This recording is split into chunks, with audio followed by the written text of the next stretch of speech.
ओम हरि ओम सर्वमंगलमांगल्ये शिवे सर्वार्थ साधिके स्वनेत्रमुखे गौरी नारायणी नमोस्ते। जय सिया राम। साथियों नमस्कार। साथियों, आज मैं आपको एक प्रेरणादायक कहानी सुनाने जा रहा हूँ। एस्ट्रोलॉजर जेके राय के यूट्यूब चैनल पर आपका स्वागत है। साथियों, कुछ लोग दुखों से घबरा करके और बहुत परेशान हो जाते हैं, और कुछ लोग जो कमजोर दिल के होते हैं दुखों से घबरा कर आत्महत्या तक कर लेते हैं। साथियों, जैसे दिन के बाद रात होती है, रात के बाद दिन होती है, उसी तरह से सुख के बाद दुख आता है और दुख के बाद सुख होता है। साथियों, ये प्रकृति का नियम है। तो इसी के संबंध में आपको एक कथा सुनाने जा रहा हूँ। साथियों,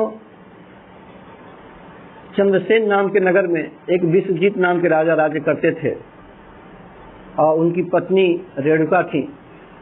साथियों, एक दिन राजा अपने महल में अपने रानी की अंतःपुर में बैठे थे और उन्होंने शाम के समय सेविका से मदिरा पेश करने का आदेश दिया।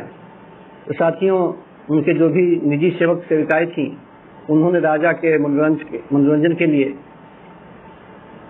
जाम से संबंधित समस्त सामग्री इकट्ठा करके उनको सौंप के चली गई। साथियों, राजा ने अपने हाथों से जाम बनाया। वो बहुत खूबसूरत शीशे का गिलास, जिसको आपने देखा उसको जाम कर। तो साथियों, वो खूबसूरत शीशे गिलास में वह जाम बनाने के बाद राजा के मन में कुछ उद्विग्न उनका मन हुआ, कुछ चिंता जैसी महसूस हुई और वो जाम को लिए खड़े हो गए। तो साथियों, अचानक कुछ ऐसा घटित हुआ, या यूं कहिए कि प्रकृति ने उनके अच्छे चाल चलन के कारण उनको कुछ संकेत देना चाहा। राजा बहुत ही अनुभवी और जानकार आदमी थे। उन्होंने देखा कि किसी वजह से वो जाम उनके हाथ से नीचे गिर गया। वो शीशे गिलास, इतनी खूबसूरत नक्काशी गिलास होती है जाम, वह गिलास टूटी नहीं। राजन ने अपने रानी से कहा, रेणुका जल्दी उठ लो और बाबुल सामान जो कुछ भी तुम्हें हल्का फुल्का मिले तत्काल महल को छोड़ दो, क्योंकि हमारा बहुत ही बुरा समय आने वाला है। साथियों, उनके मन में ऐसा क्यों हुआ? उन्होंने कहा कि शीशे जैसी नाजुक गिलास जमीन पर गिरने के बाद टूटी नहीं, इसका मतलब कि हमारा अच्छे समय का सबसे सर्वोत्कृष्ट समय है, ये सबसे उत्तम समय है। इसके बाद अब जब आदमी, साथियों, जब अत्यंत ऊंचाई पर चढ़ जाता है, टॉप पर पहुंचता है, तो उसको नीचे गिरना ही है। धीरे धीरे चढ़ते चढ़ते जब आप सबसे ऊपरी मंजिल पहुंच जाएंगे तो आपको नीचे आना पड़ेगा। तो उन्होंने कहा कि यह अच्छे समय का सबसे टॉप का समय है, सबसे उत्कृष्ट समय है। अब निरंतर गिरावट आएगी और जान पर भी बन सकती है, इसलिए जल्दी से तैयार हो जाओ और गुप्त रास्ते से हम लोग महल से निकल कर भाग जाएंगे। साथियों, पुराने जमाने में जो राजा होते थे अपने महल में कोई गुप्त खाना बनवाते थे, जिसकी वजह से उसमें प्रवेश करके वो किसी सुरक्षित स्थान पर निकल जाएं किसी संकट के समय में। इस प्रकार की अधिकांश राजाओं ने अपने महलों में निर्माण कराया था। उसी तरह से वह राजा भी, उन्होंने अपने महल में गुप्त एक खाना बनाया था और उसी रास्ते से वो महल से बाहर निकल गए। उधर थोड़ी देर के बाद उस राज्य का जो सेनापति था, उसके मन में विकार पैदा हो गया, उसके मन में लालच पैदा हो गया। उसने सोचा कि राजा रानी का वध करके मैं स्वयं ही राजा बन जाऊं और राज्य का संचालन करूं। उसने अपने कुछ गुप्त सैनिकों के साथ मित्रता करके, संधि करके, उनको विश्वास में लेकर के, और जो प्रमुख राज्य कर्मचारी थे उनको उसने बंदी बना लिया और उधर राजा को मारने के लिए अपने सैनिकों के साथ वो महल में प्रवेश करता है। साथियों, लेकिन राजा तो तत्वदर्शी थे, ज्ञानी थे, वो महल को छोड़ चुके थे और वो नंगी तलवार लिए हुए जो सेनापति था उनको ढूंढने लगा, लेकिन वो नहीं मिले। अब साथियों, राजा जो है और रानी दोनों एक सुनसान स्थान में, एक अंधेरा सा नगर के बाहर कोई स्थान था, एक जानवरों के रहने का स्थान था, उसी में वो घुस गए। उसमें दिन में ही अंधेरा था। तो साथियों, किसी तरह से राजा और रानी दोनों मिल करके वहां पर अपने को छद्मवेश में अपने को छिपा लिया और अपना धीरे धीरे समय काटते रहे। अब चूंकि राजा थे, प्रजा उनको सबको पहचानती थी। अन्य देशों के जो प्रदेशों के जो राजा थे वो भी उनको पहचानते थे। उनको जो कि वो एक लोकप्रिय राजा थे, इसलिए दूसरे राज्य की प्रजा भी उनको पहचानती थी।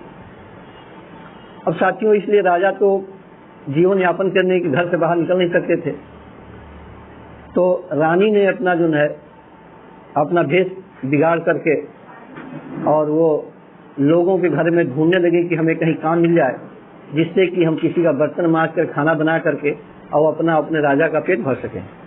तो दैवयोग से एक घर में उनको इस तरह के काम करने का अवसर मिल गया और वहाँ पर वो काम करती थी घर में, और वहाँ से जो उनको खाने को मिलता था तो कहती थी मैं यहाँ नहीं खाऊंगी, मैं अपने घर में खाऊंगी।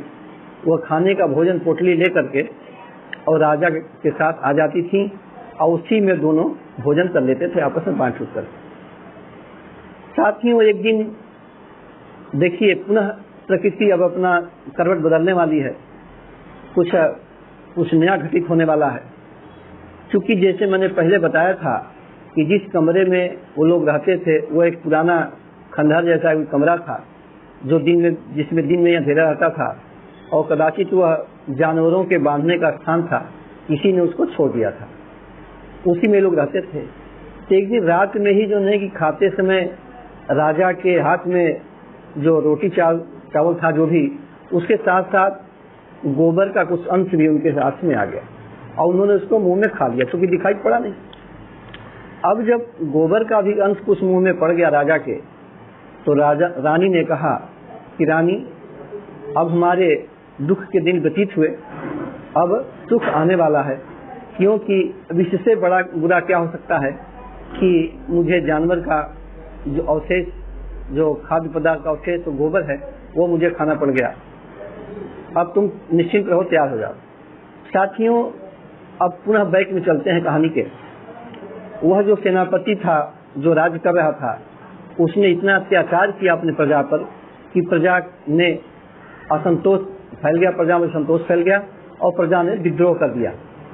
अब साथियों, प्रजा ने विद्रोह करने के उपरांत यह अपने कुछ विश्वस्त लोगों को इकट्ठा करके और कहा कि इस सैनिक को, इस सेनापति रूपी जो राजा को, उसको हम लोग पकड़ के मार देते हैं। और उन्होंने कुछ ऐसा ही किया, क्योंकि जो राजा हमने बताया था कि बहुत लोकप्रिय और न्याय प्रतापी राजा थे, तो उनके भी कुछ विशेष वफादार थे। उन लोगों ने मिल करके उस सेना रूपी बनी जो राजा थे, उनको उन्होंने पकड़ करके और उनको कैद कर दिया। अब चूंकि राज्य बिना राजा के रह नहीं सकता है, तो लोग राजा को ढूंढने के लिए निकल पड़े। अब ढूंढते ढूंढते साहब वो लोग इधर उधर भ्रमण कर रहे हैं, और राजा भी जब उनको संकेत मिल गया कि अब मेरा अच्छा समय आने वाला है, तो भी वो घर उस कोठरी रूपी जो अस्तबल था वहां से निकल पड़े। संजोग से जो राजा के जो वफादार लोग थे वो उनको ढूंढ ही रहे थे और उन लोगों से उनकी भेंट हो जाती है। अब साथियों, वो लोग राजा से मिले, दंडवत प्रणाम हुआ और ले जाकर उन्होंने पुनः राजा साहब को उनकी राजधानी में बैठा करके उनको राजगद्दी सौंप दिया। साथियों, आपने देखा कि कैसे एक राजा को एक गोबर खाने के लिए विवश होना पड़ा, प्रकृति के नियम के अनुसार, समय के अनुसार। साथियों, आपको इसमें थोड़ी सी आप ज्योतिष के विषय में बात बता दूं। साथियों, अच्छे बुरे समय जानने के लिए हमारी जो जन्म कुंडली बनती है, उसमें विषुवंतरी दशा के हिसाब से जैसे ग्रहों का भी हम समन्वय करें, विभाजन करें, तो जैसे कि सूर्य एक पापी और क्रूर ग्रह माना जाता है, तो सूर्य की दशा जब समाप्त होती है तो चंद्रमा की दशा आ जाती है। अब चंद्रमा चूंकि सौम्य ग्रह है और चंद्रमा के बाद फिर मंगल, फिर क्रूर ग्रह की आ जाती है दशा। तो इस तरह से साथियों, मतलब कि अच्छे बुरे समय जो है हमेशा बने रहते हैं। इसी बीच में आप छोटी सी एक बात और बता दूं, जैसे लोग शनि की 7.5 से इतना घबराते हैं कि शनि की 7.5 शुरू हो गई, अब तो हमारा अनर्थ हो जाएगा, हम बर्बाद हो जाएंगे। तो साथियों, कोई भी आदमी कभी भी न हमेशा सुखी रह सकता है न हमेशा दुखी रह सकता है, ऐसा नियम है। तो 7.5 का मतलब कि 7.5 साल, 7.5 का मतलब 12 7 84 और 6 90 महीने होते हैं। तो साथियों 90 महीने में शनिदेव 43 महीने शुभ फल करते हैं। तो इस तरह से मैंने आपको बताया कि जैसे कि अच्छे समय बुरे समय ये प्रकृति का नियम है। हमारे जो कुंडली में जो हमारे पूर्व जन्म के जो कर्म होते हैं वही जन्म में भाग्य बनते हैं, उसी अनुसार से हमको अच्छे और बुरे समय का फल मिलता है। तो उसी तरह से राजा, जिसे मैंने पुनः विषय पे आइए, जैसे कि राजा का बहुत उत्कृष्ट समय आया, उसके बाद उन्होंने अपनी चालाकी से सूझबूझ कर राजमहल छोड़ दिया, अपने प्राणों की रक्षा किया और अंत में उनको खाने के साथ गोबर भी खाना पड़ गया। उनको समझ में आ गया कि अब हमको अब अच्छा समय आने वाला है।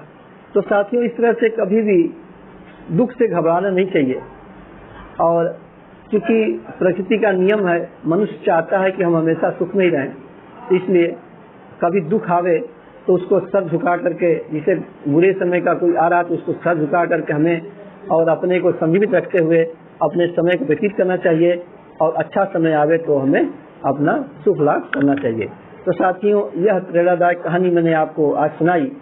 यदि आपको हमारी कहानी अच्छी लगी हो तो कृपया कमेंट भी करेंगे और शेयर लाइक करेंगे, और यदि आपने हमारे चैनल को सब्सक्राइब नहीं किया है तो सब्सक्राइब भी कर लें और बगल में बेल आइकन घंटी भी प्रेस कर लें, जिससे हमारे बनाई वीडियो आपको समय प्राप्त हो सके।